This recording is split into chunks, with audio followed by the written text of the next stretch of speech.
શ્રી વલ્લભાધીશ કી જય, ગિરિરાજ ધરણ કી જય, શ્યામ સુંદર શ્રી અમને મહારાણી કી જય, શ્રી ગુસાઈજી પરમ દયાળ કી જય, શ્રી ગોકુલ નાથ કી જય, દાવ દયાળ કી જય, શ્રી નવનેત પ્રિયા લાલ કી જય, अपने माथे विराजता सेव्य स्वरूप की जय, बधाई वैष्णव ने जाजा करे जय श्री कृष्ण। ग्रीष्म ऋतु ઠાકોરજીને બધા સીટોપચાર પૌષ્ટિક માર્ગમાં આજે ખાસ જેઠ સુદ છઠનું મહત્વ છે. સૌરાષ્ટ્રમાં તમે દ્વારકા જાઓ તો ત્યાંથી થોડું દૂર ગાગા ગુગળ ગામ છે. એક બાજુ ગાગા છે ને એક બાજુ ગુડ છે, એટલે ગાડા ગુડની વચ્ચે બેઠકજી ગુસાઈજીના છે. હવે વાત બધાય જાણે છે એટલે એનું વિવરણ નથી કરતી, પણ જે આજે ત્યાં મહોત્સવ હોય, મહામહોત્સવ હોય, અને આજે કળિયુગમાં પણ આ લીલા બને જ બને જ બને જ, અને નજરે જોયેલું બધા વર્ણન કરે છે.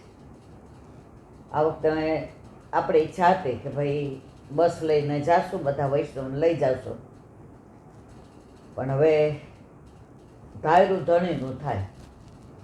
હજી એવી તબિયત નથી કે ડૉક્ટરે કહ્યું છે હજી તમારે કલાક દોઢ કલાકથી વધુ બેસવાનું નહીં, બહુ તો 2 કલાક. હજી થોડો શ્વાસ ચડી જાય છે એટલે મનની મનમાં રહી. તો આ જેઠ સુદ છઠે ગુસાઈજી દ્વારકા રણછોડરાયજીના મંદિરના દર્શન કરવા આવ્યા. હવે ઘણાના મનમાં પ્રશ્ન થાય છે કે દ્વારકા તો મર્યાદા માર્ગીય છે, તો આપણે જવું કે નહીં? આનો જવાબ મેં એક ગ્રંથમાં વાંચ્યો હતો. જ્યાં વલ્લભ પધાર્યા હોય ને એ સંબંધથી જવાનું. આજે આપણે ગંગાજી જઈએ હરિદ્વાર તો વલ્લભ ત્યાં પધાર્યા હતા એટલે જવાનું. બદ્રીનાથ કેદારનાથ વલ્લભ પધાર્યા હતા એટલે આપણે સંબંધ કોનો છે? વલ્લભ. તો દ્વારકા હોય કે ડાકોર હોય, આપણા વલ્લભ જ્યાં પધાર્યા હોય એ બધા આપણા હગાવાલા. હવે આકાશના લગ્ન થાય અને તૃપ્તિ આવે પરણીને, પછી આપણે કહીએ કે આપણે બાજુવાળાને વૈષ્ણવ છે એટલે આપણે કાંઈ હોય ઉત્સવ તો એના ઘરે થાળી. હું નથી ઓળખતી, હું કેવી રીતે જાઉં? એટલે આપણે શું કહીએ, બેટા અમારો સંબંધ છે ને એટલે તારે રાખવાનો. તો આપણા વલ્લભે જ્યાં સંબંધ બાંધ્યો છે તો આપણે વલ્લભની ઓળખાણે, તૃપ્તિ કોની ઓળખાણે ગઈ? આપણી. તો આપણે બધાય કોની ઓળખાણે જવાનું? વલ્લભ. તો ગુસાઈજી રણછોડરાય પાસે આવ્યા. અને તમે દ્વારકામાં જુઓ ને તો ડાબી બાજુ સાઈડમાં ભોયરામાં ગુસાઈજીના બેઠકજી પણ છે, જે બધી સખીઓ છે ને વચ્ચે ઓલા થાંભલા છે, આપણે દર્શન કર્યા છે.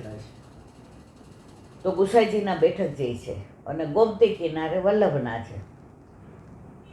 તો નાગજી ભટ્ટ જેવી રીતે દામોદરદાસ હરસાની એ વલ્લભના પેલા વૈષ્ણવ, પેલો બ્રહ્મ સંબંધ કોને આપ્યું?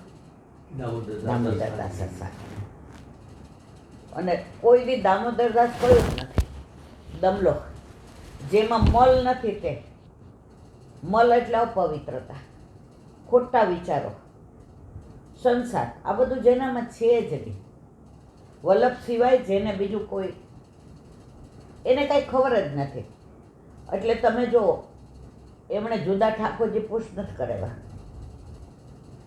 કે અમારું તો મહાપ્રભુ જ આપશો, આ બધી લીલા કેવા બેસો તો કરોડો જન્મ નીકળી જાય. એવી જ રીતે નાગજી ભટ્ટ ગોધરાના દીવાન હતા અને ગુસાઈજીનું સ્વરૂપ માં એવા આસક્ત થઈ ગયા, દર્શન કર્યા. આપણે ગોધરા ઘણી વાર જઈએ છીએ અને ત્યાં જ આપણે મોસ્ટલી પ્રસાદ લેતા હોઈએ છીએ. બેઠકથી રળિયામણા અને સુંદર, ભલે અંદર, પણ અંદર બહુ વિશાળ છે. એમાં જો સાંજે તમે શિયાળામાં ગયા હો ને તો સત્સંગ કરવાનો, આરતીનો બહુ જ આનંદ આવે. ગોધરામાં રાણા વ્યાસના બેઠકજી છે, એ ખબર છે, આપણે ઉપર છે, ત્યાં ગયા હતા. તો બધું છોડીને શરણે આવી ગયા. કોણ? નાગજી ભટ્ટ. કુસાઈજીએ શું એને કીધું, જેમ વલ્લભે કહ્યું દમલા, તો આને નાગજી ભટ્ટ નું કહ્યું, નાગજી નું કહ્યું, નાગિયા.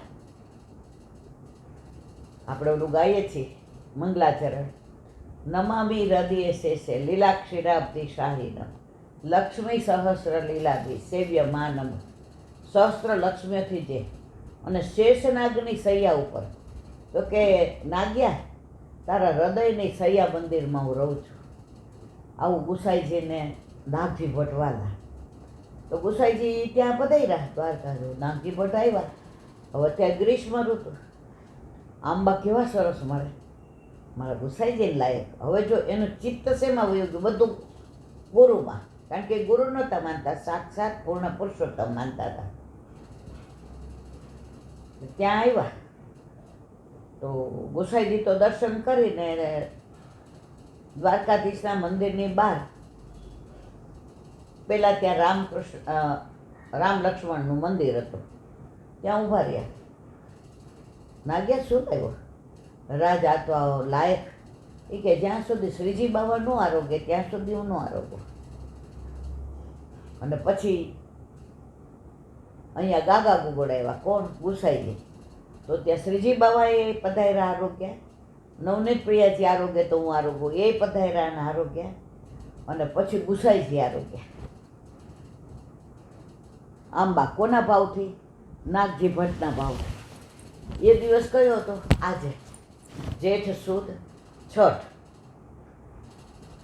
તો ત્યારથી ગુસાઈજીની કૃપાથી સાક્ષાત જે કૂવો છે, એ કૂવામાં ગુસાઈજી જેઠ સુદ છઠે આંબા આરોગ્ય.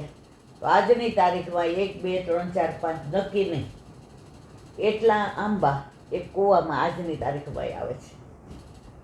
હવે અત્યારે તો ઘોર કળિયુગ છે. અત્યારે લોકોને ચમત્કારમાં, આ ચમત્કાર નહીં, આ લીલા છે ગુસાઈજીની. કે મેં નાગજી ભટ્ટને, હું વૈષ્ણવને બહુ પ્રેમ કરું છું.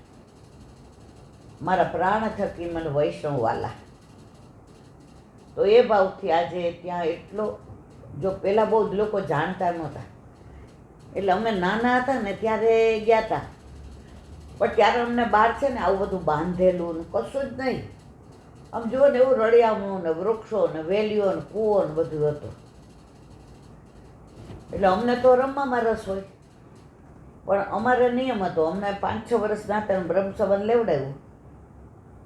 એટલે બાની એક જ ઓલી, પેલા જારીજી ભરો પછી રમવા જાઓ. એટલે નવડાવીને ચણિયા ચોળી પહેરાવી અને જારીજી ભરાવી દીધા. પછી બા તો અંદર સેવામાં હોય, બા તો 2-3 વાગ્યા સુધી બહાર આવે જ નહીં. પછી ઓલા વૈષ્ણવ બધા જારીજી ભરે ને, એટલે મેવો ને બધું ધરે, એટલે બા આવીને અમને દે. એટલે એક વૈષ્ણવ મેં કીધું કંઈ તીખું નથી, ત્યારે સમજણ નથી પડતી, 8-10 વર્ષના હોય ને, આ બધા ગળગળ ખવડાવો છો, ટોપરા પાક ને આ પેડા ને, કંઈક તીખું તીખું આપો. ઓલા વૈષ્ણવ રાજી થયા. એ કે મારા દીકરા ને દીકરી તાર જેવડી છે બટા, એ ભેગી આવી છે ને તો ઠાકોરજીને ધરાવેલું ફીકું લઈ આવી છું. તો ફરસી પૂરી ને તીખી સેવ ને, મને કે અહીંયા નહીં, હાલ ઓલી બાજુ. મેં તો એમ નહીં, અમે આટલા બધા રમીએ છીએ, સંતા કુકડી ને ઊભી ખો ને બેઠી ખો ને, પછી હું એકલી ખાઉં તો કોઈ મારી આ રમે નહીં. ને મારી બા તો 2-3 જ્યાં જાય ને, મારી બા મેં તો 2-3-4 વાગ્યા પહેલાં બહાર આવે જ નહીં. મારી બાને ટેવ, બધાય પ્રસાદ લઈ લે, બધાની પાતળ, બધે ખાસું થઈ જાય બધું. પછી છેલ્લે એની પાતળ એક બાજુ ખૂણામાં ઢાંકી હોય ને, એ છેલ્લે લે. એટલે અમને ખબર એ તો આવવાની જ નહીં. મને કે કાંઈ વાંધો નહીં, હાલ બધા. એટલે પછી અમે એણે જોયું કે ભાઈ બધું મને કે થઈ જશે, હાલ ને. પછી અમે 8-10 છોકરાઓ હતા તો બધા ગયા. પછી મેં કીધું આ ચાય ન હોય ને દહીં ન હોય, આ ખાવાનું હોય ને યાર. એ કે બટા આવું ન બોલાય. તો પેલા બાપા હતા, એ કે હા ગોરસ ધરાવ્યું છે બટા, ગોરસ ધરાવ્યું છે. તો આટલું મોટી ઓલી હતી ને એ અમને આપી દીધી. એ કે આમે છોવાઈ ગઈ છે. ત્યારે છે ને આવી સ્ટીલની ચમચીઓ ને બધું નહોતું. અમે કીધું બાપા લેવું કેવી રીતે? તો એમણે અમને ઓલું માટીનું ઓલું હતું ને આપ્યું. એ કે આને જ લે, આટલું નાનું કોડ્યું. અને અમે બધા ધરાઈને 10 વાગે, મને યાદ છે બરાબર, પ્રસાદ લીધો. આ વૈષ્ણવ લઈ આવ્યા હતા. અમે 10-12 જણા હતા, આટલું આટલું હતો રીખો, બધાએ ધરાઈને લીધું ને તોય વધ્યું. એ બેન એવા રાજી થયા. પછી અમને બધાને 1-1 રૂપિયો આપવા માંડ્યા. એટલે મેં કીધું છે ને આ પહેલેથી ને અમને સંસ્કાર એવા આપ્યા. એટલે કે તમે નિયાણીઓ છો ને. મેં તો વૈષ્ણવમાં નિયાણી ન હોય, મારી બાઈ ના પાડી છે, કોઈનું આપણે પૈસા ન લેવાય, તમે પ્રસાદ લેવડાવ્યો બરાબર. પછી એ કે હવે તારે જે કરો એ કરો, અમે તને આપ્યું. મેં મારી બાઈ કીધું ધરાવી દેવાનું, ગુસાઈજીને ધરાવી દો. બધા છોકરાઓ દોડ્યા ગુસાઈજીમાં. કહેવાનો આશય એ કે ત્યારે બધી અમને કૂવામાં કેરી આવે ને જોવાનું ને દર્શન કરવાના એ સમજણ નહોતી. પણ આ વખતે બહુ ઈચ્છા હતી કે અને મુખ્યજીએ કીધું હતું બધા આવજો બસ લઈને. 3-4 મહિના પહેલાં ગયા ત્યારે મેં કીધું ધાયરું ધણીનું થાય, એ મારો ધણી બેઠો છે ગુસાઈ. હવે જીવતા રાખે ને આવતા વખતે મેળ પડે તો દર્શન કરાવે તો જઈએ. જો આપણે મનોરથ કરવાના, મનોરથ પૂરક આ બેઠો છે. તો આજે પણ ત્યાં જેઠ સુદ છડે એ કેરી કૂવામાં આવે છે. અને એનો સ્વાદ કોઈએ નાખી હોય તો ખબર પડી જાય. એ અલૌકિક કેરી હોય છે. અને એ જે ધરાય, હવે આપણી પાસે શબ્દો નથી. એવો મનોરથ આજે ગાગા ગુગળમાં. તમે દ્વારકા જાઓ ને એટલે બહુ આનંદ આવે. 3 દી રહેવાનું. ઘણા એમ કે અમે સવારથી આંજીલાબેન આવી જવાય. મેં તો મારા વાલા તમારી ગાડી હોય તો આવી જવાય, પણ મજા ન આવે, આનંદ ન આવે. મને કે કેમ? એટલે ઘણા નવા વૈષ્ણવ હોય એટલે કે કેમ? મેં કીધું જો મારા વાલા, એક દિવસ તમે સવારે નીકળો ને તમારે ઠાકોરજીને પહોંચીને 8 વાગે તો બરડિયા, ગાગા ગુગળ, પિંડ તારક, મૂળ ગોમતા આ બધે તમે જઈ આવો. અને બીજે દિવસે તમે શંખો દ્વાર એટલે કે બેટ દ્વારકા અને ગોપી તળાવ અને આરતી થઈ જાય તમારા દ્વારકાધીશની. જોકે મને દ્વારકાધીશના દર્શન કરવા જાઓ, જે તીર્થ છે આપણે વલ્લભ પધાર્યા, પણ પછી આરતીનો મોહ ને મને બેઠક જવાનું વધુ ગમે. એટલે હવે જેટલા વૈષ્ણવ જાય ને એટલા કે ઈલાબેન 2 દિવસમાં થઈ જશે. મેરું આરામથી થઈ જશે. અને આપણે ઉતરીએ દ્વારકા. અમારા આ વખતે આપણે દ્વારકા મેળ ન પડ્યો. જોયું કેવું થયું હતું? દ્વારકા હોટેલ 12 વાગે મળતી હતી. હવે રાતના બેઠેલા અમદાવાદથી ને 6 વાગે પહોંચીએ. 6 થી